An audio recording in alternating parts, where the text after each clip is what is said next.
Abbas Al-Gharour du militantisme au combat. Dans cette biographie, l'auteur rend hommage à son frère, colonel de la Wilaya 1 historique, Ores Nemamcha. J'ai trouvé des témoignages de maquisards, des gens que l'on rencontré pour donner un peu un aperçu sur sa personnalité qui est, paraît-il, impressionnante. Tout le monde tombe sur sa sérénité, les gens disaient qu'il avait un courage froid. C'est extraordinaire, tout le monde donnait cette parce que c'était quelqu'un d'opposé et en même temps c'est un guerrier, c'est-à-dire quand on entend les gens parler de lui, on a l'impression de trouver quelqu'un paisible, zen, un homme, mais en même temps quand on parle de lui comme guerrier, on sent que c'est quelqu'un c'est un homme d'action. Homme d'action, valeureux combattant, Abbas Al-Gharour était aussi un frère bienveillant. La nourriture surtout aussi. Des dates, j'avais toujours à me donner des dates, ou bien ils m'ont donné 1 euro à l'époque, 5 centimes pour le petit déjeuner. On prenait ça autour de l'école, ils vendaient des pois chiches salés dans des cornes. Et donc ils s'intéressaient à ça. Et comme je disais tout à l'heure, c'est quelqu'un de très proche des faibles, c'est-à-dire au niveau de la famille. Moi j'ai vu ma soeur qui est toujours vivante, qui m'a raconté comment il a pris position justement pour elle, parce que elle a un cousin allait l'épouser, elle ne voulait pas de ce cousin. Il est intervenu pour empêcher son père cette décision que sa sœur épouse quelqu'un qu'elle n'aime pas. Ahmed Harbi écrivait à ce sujet, au sujet de Feu, votre frère, qu'il faisait partie des cadres supérieurs de la Révolution, victime de purge interne.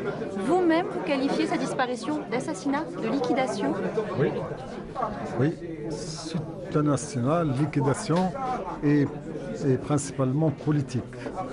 Parce que j'ai dit ça rentre dans un conflit de lutte pour le pouvoir.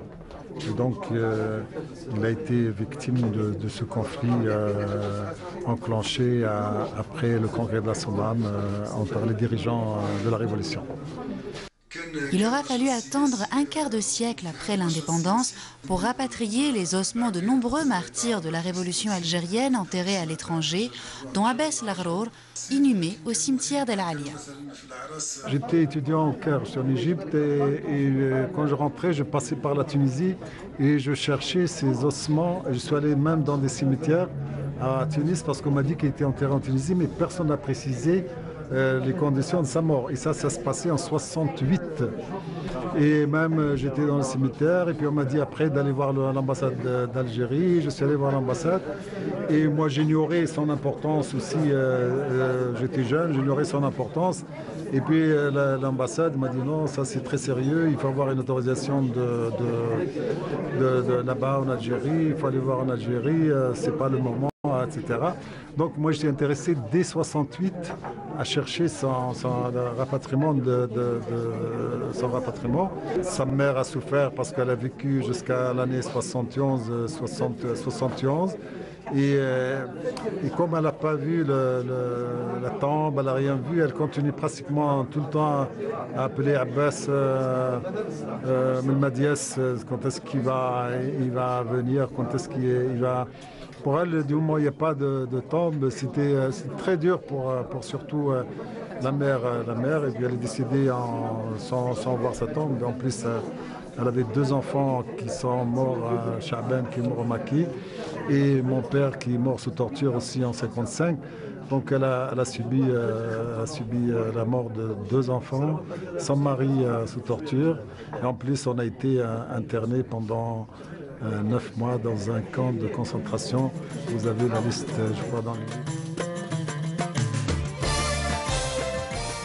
Voilà, donc une interview que nous proposait Soraya Boudrich. Soraya, j'aimerais revenir sur les documents. La documentation, c'est très important quand on écrit un livre qui traite de l'histoire, surtout de la guerre de libération nationale. Donc, j'imagine qu'il y a énormément de documents. Il y a beaucoup de photos, donc on met ainsi un visage sur un nom qui est finalement très connu parce qu'il a donné son nom à de nombreuses écoles, institutions.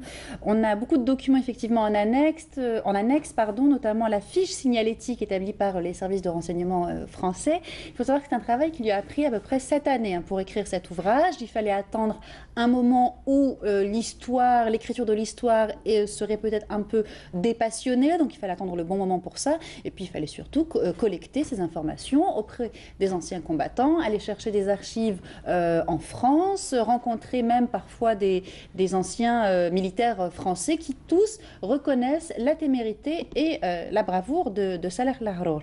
Ce qui a motivé aussi cet ouvrage, c'est bien sûr de faire connaître le Moudjahid et le contexte de sa lutte aux jeunes générations, mais surtout de le réhabiliter quelque part, puisqu'il a connu un sort tragique, jugé et condamné par le CCE, constitué après le congrès de la Soumam au printemps 57, après qu'il fut emprisonné en Tunisie.